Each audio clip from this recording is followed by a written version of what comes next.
Assalamualaikum warahmatullahi wabarakatuh. Bismillah, alhamdulillah, wassalatu wassalamu ala rasulillah Sayyidina Muhammad ibn Abdillah. La hawla wa la quwata illa billah, amma ba'd. Bapak-bapak, ibu-ibu, mas-mas, adik-adik, kakak-kakak yang saya muliakan dan semoga dirahmati Allah Subhanahu wa ta'ala. Pada kali ini kita memasuki bulan Ramadan, bulan yang penuh rahmat, bulan yang penuh maghfirah, dan menjadi bulan yang mulia karena di dalam bulan Ramadan ini diturunkanlah Al-Quran. Seperti dalam firman Allah, Syahrul Ramadan alladzi unzila fihil Qur'anu hudal linnas wa bayyinatin minal huda wal furqan. Di dalam bulan Ramadan adalah bulan di mana diturunkannya Al-Quran. Kemudian ada satu firman lagi dari Allah Subhanahu wa ta'ala tentang suatu malam di dalam bulan Ramadan, yaitu malam Lailatul Qadar, seperti di dalam ayat surat Al-Qadr, inna anzalnahu fi lailatul qadr wa ma adraka ma lailatul qadr lailatul qadri khairum min alfi syahr tanazzalul malaikatu warruhu fiha biizni rabbihim min kulli amr salamun hiya hatta matla'il fajr. Memang kita dari dulu para kiai memberikan wawasan kepada kita setiap hari di bulan Ramadan untuk selalu beribadah, selalu menambah amal kebaikan. Namun ada satu malam yang selalu dinantikan di dalam bulan Ramadan, yaitu seperti yang sudah saya sebutkan adalah Lailatul Qadar. Apa itu Lailatul Qadar? Banyak orang yang mendefinisikan Lailatul Qadar adalah malam 1000 bulan. Banyak juga yang mendefinisikan Lailatul Qadar seperti hanya di dalam Al-Quran, lebih baik khairum min alfi syahr, bahkan lebih baik dari 1000 bulan. Bukan hanya bagaikan malam 1000 bulan, tidak, tapi lebih baik dari 1000 bulan. Tapi apa sih Lailatul Qadar itu? Beberapa ulama dalam mufassir, dalam tafsir-tafsirnya, ada Ibnu Katsir menyatakan bahwa Lailatul Qadar adalah Lailatul Syaraf, malam yang mulia. Kenapa mulia? Karena di Lailatul Qadar itu diturunkanlah Al-Quran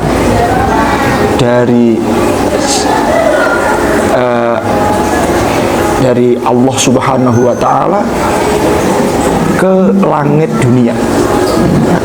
Karena Al-Quran itu ada prosesnya. Yang pertama turun secara langsung ke sama'id dunya, langit dunia. Ada yang turun secara berangsur, yaitu setiap ada peristiwa yang kita kenal sebagai penurunan Al-Quran secara munajjam atau berangsur. Nah, kembali ke Lailatul Qadar. Apa itu Lailatul Qadar? Ada yang mendefinisikan Lailatul Qadar Lailatun fiha qaddarallaha taqdiran. Suatu malam di mana Allah memutuskan segala takdir alam semesta ini 1 tahun ke depan.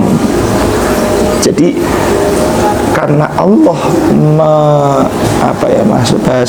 memutuskan takdir itu pada malam tersebut, takdir kita 1 tahun kemudian pada malam tersebut, maka waktunya kita meminta Allah, berdoa kepada Allah agar mendapatkan takdir yang lebih baik di 1 tahun berikutnya. Beberapa ulama mengatakan Lailatul Qadar itu jatuh kapan sih? Banyak yang mendefinisikan sebagai Lailatul Qadar adalah di malam 21 sampai 30, seperti hadisnya Nabi 10 hari terakhir Ramadan. Nah, Lailatul Qadar itu karena jangkanya 10 hari terakhir dan hanya satu di antara 10 hari itu, maka sudah barang tentu kita harus benar-benar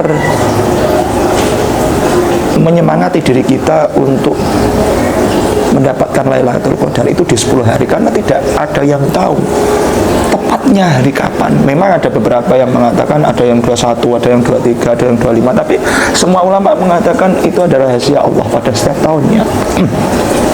Nah, tapi Allah tetap menurunkan ciri-cirinya. Dalam beberapa hadis Nabi itu mengatakan bahwa ciri-ciri Lailatul Qadar adalah ketika Lailatul Qadar itu di malamnya sangat tenang, tidak ada mendung, tidak ada gluduk, tidak ada bledek, tenang, tidak ada hiruk pikuk riuh-riuh, tidak ada. Nah, kadang kita itu selalu diberi pelajaran oleh guru-guru kita. Lailatul Qadar alamatnya ini. Kemudian amalannya ini. Tapi kita tidak tahu sebabnya apa sih Lailatul Qadar itu. Kita yakini sebagai malam lebih dari 1000 bulan. Sebenarnya pertanyaannya mulainya dari sini. Apakah Lailatul Qadar itu hanya terjadi di umat kita, diberikan kepada hanya umatnya Nabi Muhammad SAW, atau Lailatul Qadar itu mulai dari Nabi Adam sudah ada? Banyak mufasir yang mengatakan bahwa Lailatul Qadar itu hanya diberikan kepada umat Muhammad. Kenapa?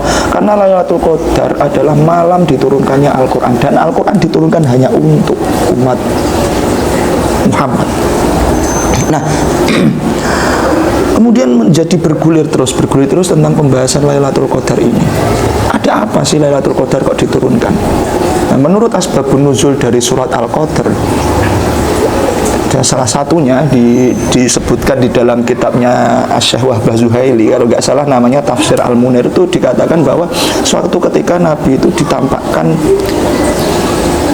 peristiwa Bani Israel, seorang laki-laki Bani Israel di mana dia selama hidupnya itu berjihad kepada Allah. Nah, sedangkan hidup seorang laki-laki ini ratusan tahun, bahkan puluhan tahun lebih, 100 tahun lebih. Nah, 100 tahun lebih. Nabi Muhammad kemudian berpikir, andai saja umat saya itu bisa berumur seperti umat-umat terdahulu, yaitu seperti Bani Israel dan umat-umat lain, berumur 100 tahun lebih, pasti umat saya akan mendapatkan fadilah, mendapatkan pahala jihad yang sama. Karena Nabi sadar bahwa umatnya Nabi itu ya antara 60 sampai 80 tahun. Nah, kemudian karena Nabi itu berpikiran tentang umatnya yang mungkin tidak bisa beramal seperti umat-umat terdahulu, maka Allah menurunkanlah Lailatul Qadar, di mana barang siapa yang menemukan Lailatul Qadar itu akan nilai ibadahnya melebihi dari 1000 bulan. Kalau kita hitung-hitung 1000 bulan sekitar 80 tahun lebih. Nah, kemudian menjadi persoalan gini. Selama ini kita kan diomongi kalau malam Lailatul Qadar itu kita harus beribadah. Ibadahnya adalah ibadah yang bersifat amali, ibadah yang bersifat syariat, ibadah yang bersifat untuk pribadi, sholat, terus zikir, baca sholawat dan lain-lain. Itu adalah ibadah-ibadah pribadi. Kemudian apakah bagi orang yang mungkin tidak bisa beribadah seperti yang kita tahu secara umum, yaitu sholat raweh, sholat malam dan lain-lain, misal contoh sopir bis malam, itu kan dia mungkin merasa dia tidak mendapatkan Lailatul Qadar.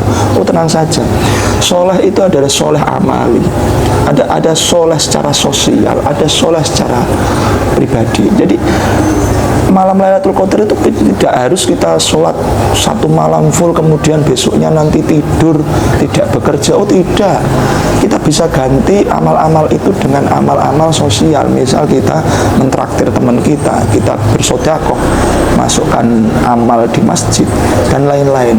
Tidak harus kita misal sholat 100 rakaat, oh tidak, atau kita wiridan 3 jam.